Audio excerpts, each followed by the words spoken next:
So tell us the story of how you became a communist. I was born on March 18th, 1943, in New York City, the son of Anne Boylan. My father was a union organizer for the National Maritime Union, which was founded in 1938. In addition, Anne Boylan was an activist in the Longshoremen's Union. She was in the Women's Auxiliary, a friend of Harry Bridges.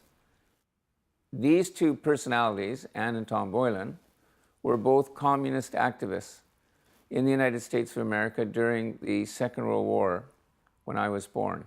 Truman wanted to start a war with the Soviet Union and start a war against communism. My father was an illegal immigrant, and the Communist Party of the United States urged him to flee to Canada as a political refugee. So my family came here on Boxing Day, 1947. My family were communists. I was raised in that tradition. Vancouver East was working class Vancouver East. My dad was a sawmill worker.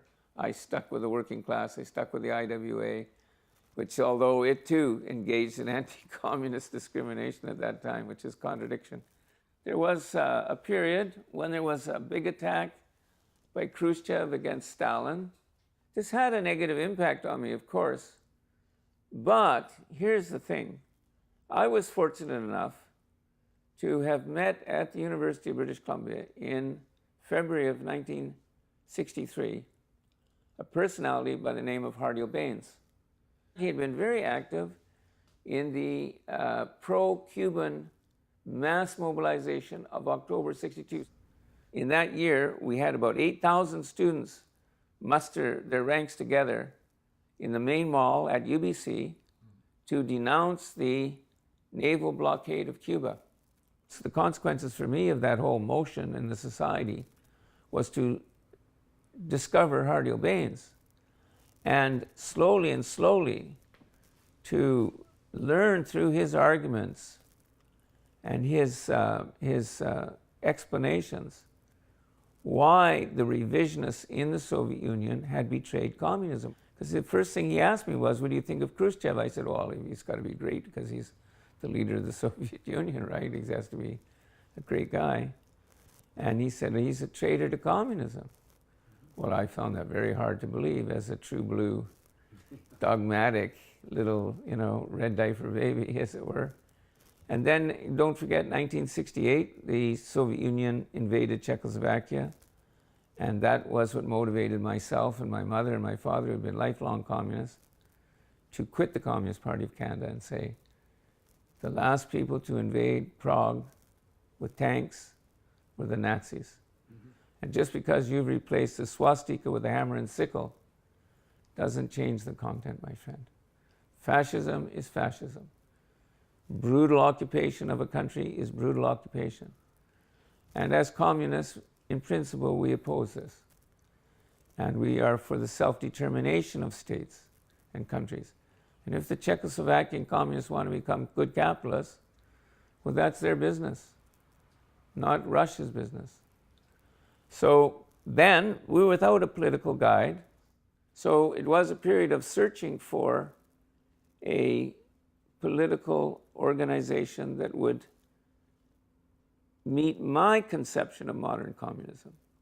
Fundamental to it was the notion that the people would democratically form their own government, a people's government, and it would follow its own independent program. And I saw a model in President Allende, the leader of the Socialist Party of Chile, who was in an alliance with the Communist Party of Chile, the whole left wing, to put forward a progressive national program in Chile.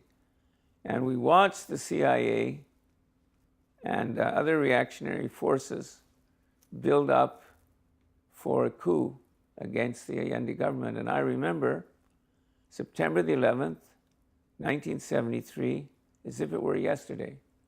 I remember getting in my Volkswagen car and turning my car radio on, and the man said, Allende is dead, President of Chile is dead, been assassinated by these fascists. I wrote to Hardiel Baines, and I said, dear Hardiel, it seems you're certainly right that unless the people are prepared to meet the violence of the reactionaries, the fascists, and the army of the rich and powerful ones, they will be suppressed and they will be tortured, imprisoned, and brutalized. And that's exactly what happened to the people of Chile. So this strengthened my communism in the sense that now I had a party, which, by the way, I had agreed with in the election of October 1972. They ran, I think, over 25, maybe 50, a lot of candidates, young people, none of whom I knew. And I thought, wow, where did this force come from? Well, they had been building up this new communist force since 1968, when Hardy O'Baines came to Montreal after teaching for a while at the university in Dublin. Well, he came back and he became a full-time revolutionist. And he took on his task organizing a new modern communist party. And that was the Communist Party of Canada, Marxist-Leninists. So that's how I came to be a communist. I hope that answers your question.